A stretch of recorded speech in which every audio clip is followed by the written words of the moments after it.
With all the changes in Season of the Deep, it's given me a plethora of build ideas for you guys. So in today's video, I wanted to focus on the new Hunter Strand aspect called the Threaded Specter and do a build around it to where you can pretty much continually spam your abilities. So let's just dive right into it. Like I said, I want to focus on this new Hunter Strand aspect, Threaded Specter. If you need to pick this up, just go to the Strand table on Neomuna and pick it up. It does not cost Strand meditations, thank the Lord, because trying to grind 200 of those day one of Season of the Deep would be ridiculous. So its perk: activating your class ability leaves behind a decoy woven from strand matter that draws the attention of nearby combatants. After taking significant damage or when combatants approach, the decoy detonates, dealing damage and releasing threadlings that seek out and attack nearby foes. Now, when it says taking significant damage, that either means the enemies can, shoot it, or you could shoot it yourself to detonate it as well. Now, the exotic we want to take advantage of is the 6 Coyote. Again, this is exotic chest piece. This is what it looks like normally. It actually has an ornament that I like for the drip that I have, but the main thing is the perk, right? Double dodge. Gain a second dodge charge. Pretty basic, but also it's going to be pretty significant for this build, allowing us to have 2 Threaded Specters on the field, plus with everything else, we're going to be able to have that dodge back pretty quickly. Now, in regards to the artifact, there really isn't anything crazy we want to take advantage of here. I would recommend authorized mods melee. Again, any of those armor energy costs that affect melee mods are going to be reduced to 1, which means we can focus on using other mods that cost more. Now, for everything else, it's kind of just preference. In regards to weapons, for authorized mods, Arc and Void, if you're going to be using Arc or Void weapons, you can pick these up. That'll help you out. Same thing with Strand weapons as well. I am going to be using a Strand weapon, but I'm only going to be utilizing like 2 of the armor mods for it, so I didn't really feel obligated to pick it up. Now, if you did want to look into Technicolor, it pretty much combines the Strand Siphon and Arc Siphon mods, so when you get rapid kills with these weapon types, it'll create orbs of power. So if you are going to be using Strand and Arc mods, you could take advantage of Technicolor as well. In regards to the Strand specific perks this time around, Improved Raveling, increases the amount of damage dealt by unraveling a target. Doesn't really matter. Strand Soldier, this one's okay. Your Strand weapons gain unraveling rounds whenever you gain Woven Mail while you have the Strand subclass equipped. Unraveling rounds pops anti-barrier champion, so we are going to have Woven Mail with this build, so it could work out, but I don't have it on. It's not absolutely necessary. I have a different way to do that. Conductive Cosmic Needle, again, this is more of a team one.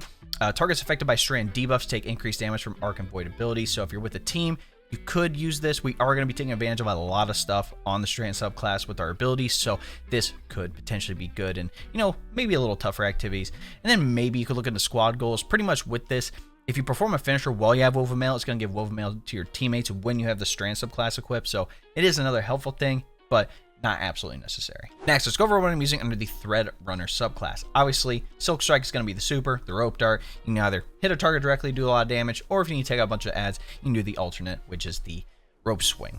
Ability-wise, I'm going to go with Gambler's Dodge. When I dodge near a target, I'm going to get my melee back. Our melee is the Threaded Spike, which is going to sever targets and reduce their damage and also turn them into tangles, which is going to be good for us as well. For our jump, I'm just going with triple jump. You can use what you want. And then for the grenade, we're going to go with the Shackle Grenade. Again, that's going to suspend those targets and can also stun assaultable champions, and after you defeat a suspended target, it will create a tangle. Now for our aspects, first up, I have Widow Silk. You have an additional grenade charge, so now we have 2 Shackle Grenades. And then, like I said, we're going to be using Threaded Specter. For our fragments, we're going to go with Thread of Generation. Dealing damage generates grenade energy. It's a -10 to discipline, but any damage you do, whether it's with weapons or abilities, is going to give you those Shackle Grenades back even faster. Next up, Thread of Mind. Defeating suspended targets grants class ability energy, so anytime we throw that shot grenade, those guys get suspended, we kill those enemies, now we get that dodge back faster, which means we can proc Threaded Specter again. Next up, Thread of Warding. Picking up an Orb of Power grants Woven Mail. It is a -10 resilience, but Woven Mail is pretty much a more damage resistance, and it actually stacks on top of tier 10 resilience, so survivability is going to be key here. Now, lastly, we have a couple of options. I like Thread of Evolution. Threadlings travel farther and deal additional damage. It is a +10 to intellect. And so the Threadlings that get created from Threaded Specter actually benefit from this one, which is really good. But you could also look into something like Thread of Continuity. Suspend, unravel, and sever effects applied to targets have an increased duration, and that is a +10 to strength. Next, let's talk about the armor mods that I'm using. Now, just note that these armor mods are not the end-all be-all. I've tested a million things with these armor mods in particular, so if you find something a little more effective that you like, leave that down in the comments. I'm definitely willing to test it out, but this is what I found effective for me. So first up, I have Hands-On. Gain bonus super energy on melee kills. Next, Dynamo. Reduces super cooldown when you use your class ability, your targets, dodging your target, or super energy. Makes sense. And then I'm going to go with Harmonic Siphon. Again, rapid strand weapon final blows create orbs of power. You can honestly substitute this in with, special ammo finder, heavy ammo finder, another dynamo if you'd like, another hands-on if you want to do that, a different siphon mod. Honestly, I just like the Harmonic Siphon because I am going to be using a strand weapon, So I would just want to take advantage of that. Next up on the gauntlets, I'm using Bolstering Detonation. Grants class ability energy when you cause damage with a grenade. Next, Impact Induction. Causing damage with a melee attack reduces your grenade cooldown. And then also Font of Focus. You gain a bonus to Discipline while you have any armor charge. Your armor charge now decays over time. Now with these stat bump mods, so your first one is going to give you a plus 30 to that stat. My Discipline stat right now is 51. So once I collect an Orb of Power and get an armor charge, that's going to bump it up to 81. So keep that in mind. Again, any of these blue mods, when you pick up an armor charge, puts a timer on it that's going to last 10 seconds. Minimum, you can have 3 armor charges. So with any of these blue mods, you're going to have 30 seconds of this increased stat. Now for our chest piece, you can rock any combination of reserve or resistance mods that you like. I like melee damage resistance since we're going to be dodging your targets, get our melee back, and have to proc Threaded Specter. I do want to survive those close quarters combat situations. And then I'm going to be using arc weapons. Again, like I said, if you want to use void weapons, solar weapons, whatever, for your energy and heavy, just make sure you have reserve mods on that can, utilize that. With our boots, I'm rocking Insulation, reduces class ability cooldown each time you pick up an Orb of Power. Then I'm rocking Strand Weapon Surge. Again, your Strand weapons gain a small bonus to weapon damage while you have any armor charge. Your armor charge now decays over time. And then also Font of Agility. You gain an increase to mobility while you have any armor charge. Your armor charge now decays over time. My mobility is 50. When I have an armor charge, Font of Agility kicks in. That's going to give me 80 on the mobility stat for the duration of how long I have the armor charges, just like with the grenade one on the gauntlets. Now on the class item, I'm rocking Bomber, reduces grenade cooldown when using your class ability. Next up, Reaper. After using your class ability, your next weapon final blow spawns an Orb of Power. And then lastly, Powerful Attraction. This is a new mod this season, but automatically collects nearby orbs of power when you activate your class ability. Now for stats for you to focus on, you can already guess, we talk about this every video, try to have tier 10 resilience, 100 resilience. It's going to give you a 30% reduction in PvE. Survivability is going to be key here, so definitely want tier 10 resilience. Now for the other two, I'd highly recommend mobility. Again, mobility is tied to the dodge for the hunter, so the higher mobility you have, the faster you can get that dodge back, so keep that in mind. And then lastly, I would say discipline. Again, discipline is tied to a grenade, and the more often we can have the shackle grenades, the better. Obviously we have multiple ways to have the cooldown for the grenade, but having it back even faster is going to allow us to really spam our abilities. Now in regards to weapon options, there really isn't anything specific, especially in regards to your energy and heavy weapons. Like I said, I'm going to be using arc weapons, and depending on what artifact perks you want to take advantage of, I have authorized ones arc, so I'm taking advantage of that. If you have authorized ones void, you want to use void weapons, totally fine, no big deal there. For your primary though, I would recommend a strand weapon. Now if you do have a strand weapon, there are a couple perks that I recommend you look out for. First up being Paracausal Affinity. Pretty much final blows of energy types matching this weapon's alignment grant increased damage for a short period of time. So since this is a strand weapon and we have on a strand subclass, those final blows are going to boost the damage of this weapon. So it just kind of coincides with everything that we're using. Then I'll also look into Demolitionist. Again, kills with this weapon generate grenade energy. Activating your grenade ability reloads this weapon from reserves. And the main thing here is having our grenade back as fast as possible. Now, if you got through all that and you're still a little confused about how this build works, I'm going to explain it to the best of my ability. There really isn't any crazy setup with this build. As long as you're using your abilities and getting kills with weapons, you are going to be set with this build. So, firstly, with 6 Coyote, we're going to have 2 dodges. Boom. That's pretty simple. With Widow Silk, now we have 2 grenades. Again, we're using the shock grenade, so now we have 2 shock grenade to suspend all those targets. With the dodges, we're using Gambler's Dodge, right? In regards to the Threaded Specter, every time we dodge, that's going to create that decoy.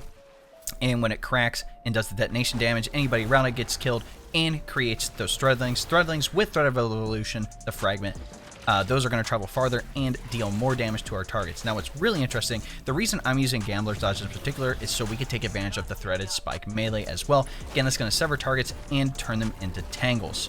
Now, the tangle really is important here. The main thing is that if we use our melee and then use Gambler's Dodge to dodge near your target, it's going to create a Threaded Specter and also give us our melee back. Now, with the mods on the gauntlet, taking advantage of Bolstering Detonation, we're going to get class ability energy each time we use that grenade. So when we use that shock grenade, we're going to get that dodge back faster. And with Impact Induction, when we cause damage with that melee attack, it's going to reduce our grenade cooldown even faster. So dodging your target, use the melee. Dodging your target, use the melee again. We're going to have a really fast cooldown for those abilities in general. We don't really need a really fast cooldown for the melee, especially in regards to the stats, because, Gambler's Dodge, dodging our target, we're going to get it back anyway. The melee is just there to cool down our other abilities, which is really cool. Now, with Thread of Generation, again, any damage we deal in general is going to give us that shock grenade back even faster. With Thread of Mind, defeating those suspended targets with the shock grenade is going to give us that dodge back faster. And any orbs we create, whether it's through our weapons or through the Reaper mod, again, every time we dodge and then get a weapon killed, that's going to spawn an Orb of Power. And also dodging with powerful attraction automatically is going to collect those orbs of power near us when we activate our class ability, plus bomber is going to kick in, giving us a cooldown to that grenade. And whenever we pick up all those orbs of power around us automatically, installation kicks in on the boots, reducing our class ability cooldown each time we pick up an orb of power. So a lot of this does require the dodge to pick up stuff, but it's literally free once that happens. Now for the other things, again, picking up any orb of power is going to give us threat of warding. So okay.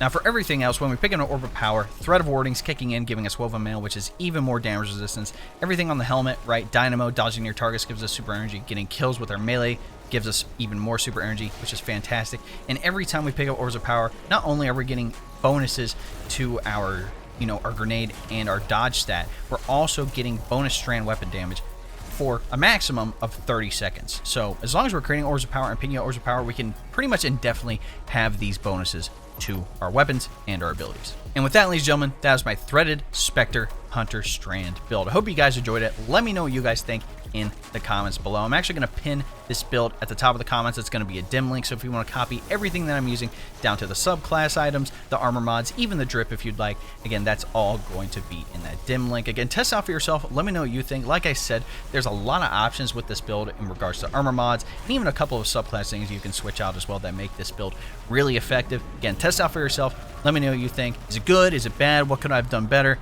Again, let me know. I'm willing to hear you out. In any event, guys, if you like what you saw, be sure to drop a like on the video, subscribe to the channel, and then turn on the bell next to notifications so you don't miss out on another build video here on the channel. If you didn't know, we actually stream here on YouTube 3 days a week, Tuesdays, Thursdays, and Fridays. Sometimes I change the date and time around depending on my schedule, but if you do want to stay updated when I am going live, be sure to follow me on Twitter at ItsDaveTV. I always tweet out when I'm going live, any YouTube content, any other content I'm doing as well, I always put it out on Twitter. And then also join my Discord. Again, I always notify my Discord when I'm going live as well, so if people want to hop in for, dungeons, raids, PvP, or just hang out, again, that's all going to be in there as well. We also have other games that we talk about in the Discord as well, plus PC tech, anime, and more. If you didn't know, we have a YouTube partner here on the channel, which is just freaking awesome. It's giving us access to some pretty cool benefits. One of those things being memberships. If you don't know what a membership is, it is essentially like a Twitch subscription. Again, it's going to give you access to those exclusive emotes, the monthly badges, and everything else. Plus, it's another way to support me here on the channel so I can continue making this type of content for you guys. So if you would like more information,